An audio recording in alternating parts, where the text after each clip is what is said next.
بسم اللہ الرحمن الرحیم۔ السلام علیکم۔ آج ہم بات کریں گے مچھلی کے منہ میں زبان کیوں نہیں ہے۔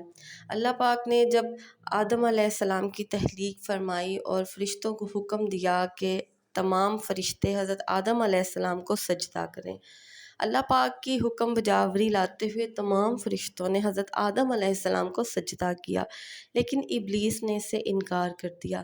اللہ پاک نے جنت سے ابلیس کو زمین پر پھینک دیا۔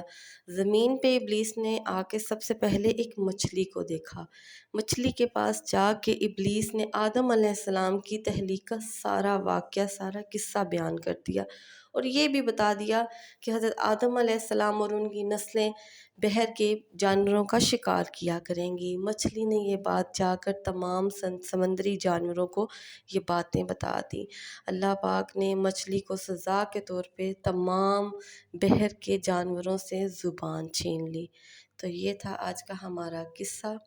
بہت شکریہ، اپنا خیال رکھیے گا۔ اللہ حافظ۔